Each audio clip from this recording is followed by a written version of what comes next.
Pernah gak sih kamu bayangin komputer benda mati tapi bisa mikir kayak manusia? Bukan karena algoritmanya, bukan karena datanya, tapi gara-gara pakai otak manusia. Loh, kok bisa?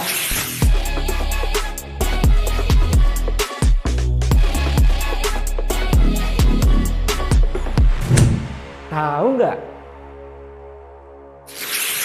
Gokil banget gak sih? Komputer pertama di dunia yang pakai sel otak manusia dan udah dijual juga. Kalau kamu perhatiin sejarah panjang teknologi, manusia tuh terus usaha gimana caranya bikin sesuatu yang bisa jalan kayak otaknya sendiri. Lihat aja coba, neural network, deep learning, chatbot, robot otonom, kayak semuanya dibikin biar manusia bisa replika dirinya sendiri. Sampai akhirnya sekarang udah ada namanya CL1 dari Cortical Labs, perusahaan asal Australia yang bikin komputer hybrid pakai sel otak manusia. Iya, beneran pakai sel otak manusia. Dibikin buat proses informasi dan udah dijual ke lab-lab penelitian di seluruh dunia. Udah bukan lagi eksperimen atau prototype sains masa depan loh. Tapi ini beneran udah fakta hari ini. Jadi CL1 ini tuh komputer bioelectronic hybrid.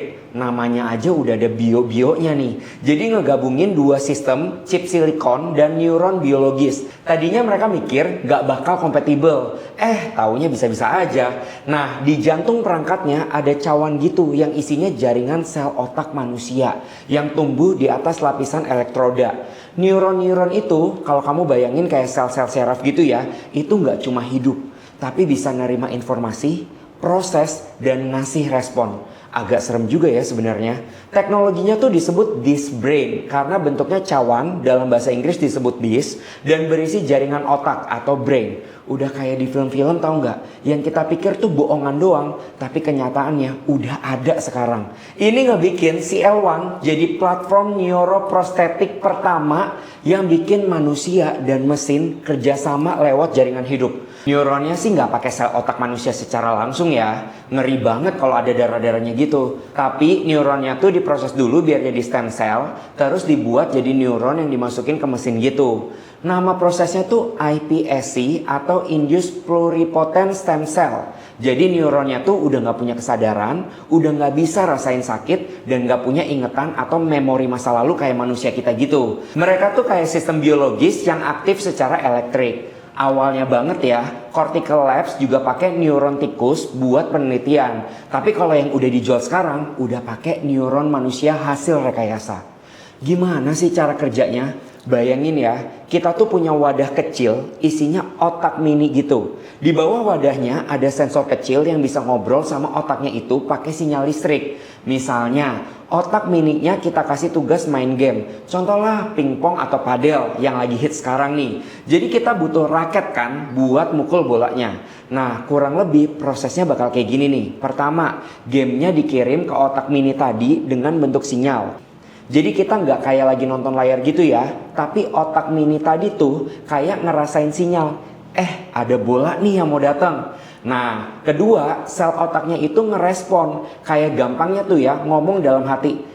Ada bola datang tuh dari kiri. Aku harus gerakin raketnya ke kiri.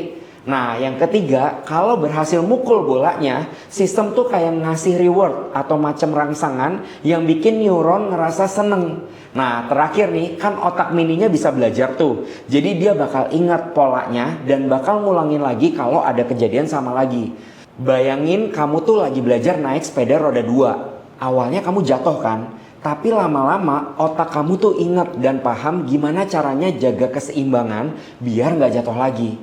Akhirnya kamu bisa main sepeda, bukan gara-gara kamu baca buku cara main sepeda, tapi karena otak kamu belajar dari pengalaman yang ada. Jadi sama nih kayak otak mini di CL1 ini. Dia belajar sendiri dari apa yang terjadi. Kalau dia berhasil, dia ngerasa, oh yang tadi itu tuh ternyata benar. Dan dia jadi ingat buat next pola berikutnya. Kalau dia gagal, dia coba cara lain dan lama-lama bisa jadi pintar.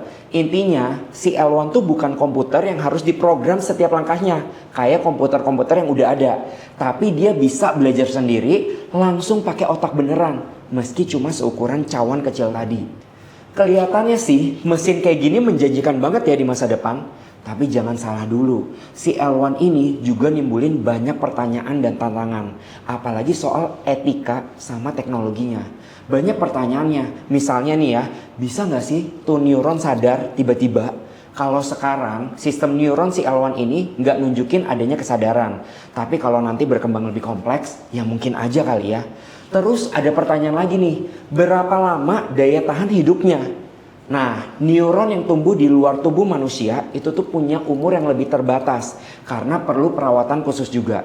Jadi sistem si L1 ini itu tuh belum tentu cocok kalau digunain untuk penggunaan jangka panjang atau skala besar. Nah, yang ketiga nih, kepikiran gak sih kamu kalau udah kayak gini artinya kita ciptain semacam kehidupan buatan gitu gak sih? Jadi si L1 emang antara mesin sama makhluk hidup gitu sih. Walaupun emang neuron di dalamnya nggak punya kesadaran, tapi tetap aja nggak sih sistem ini tuh bagian dari jaringan otak manusia yang hidup dan berkembang. Terus gimana tuh regulasinya? Nah, bingung juga kan? Karena ini teknologi baru, jadi belum ada standar global yang ngatur penggunaan komputer biohybrid kayak si L1. Kedepannya nih ya, kedepannya pasti ini bakal jadi topik penting sih buat ngembangin dan distribusiinnya. Si L1 tuh kayak awal dari sebuah babak baru, apalagi di dunia teknologi. Kalau emang berhasil dikembangin lebih lanjut, coba kamu bayangin juga ya, masa depan komputer bukan cuma alat logika, tapi alat biologis. Keren banget gak sih? Sistem gak cuma ngitung, tapi beneran mikir secara biologis. Bahkan ya, kamu tahu gak sih, beberapa peneliti bilang kalau sistem otak mini ini bakalan bisa ngejalanin tugas yang lebih kompleks, kayak nyetir mobil, ambil keputusan medis terkait kesehatan kamu gitu, sampai bikin hal-hal kreatif yang selama ini kebanyakan cuma dilakuin manusia. Serem banget gak kalau gitu jadinya? Apakah ini semua artinya kita harus siap kalau teknologi makin berkembang dan skill kita nih jadi nggak gitu kepake lagi di masa depan? Apa benar nanti semua hal bakal dijalanin sama robot yang nggak punya perasaan? Si L1 mungkin bisa belajar seperti otak manusia, tapi dia belum bisa merasa seperti kita. Karena yang membuat kita manusia bukan hanya logika, tapi juga perasaan, kenangan, dan cinta yang nggak bisa direplikasi oleh mesin manapun.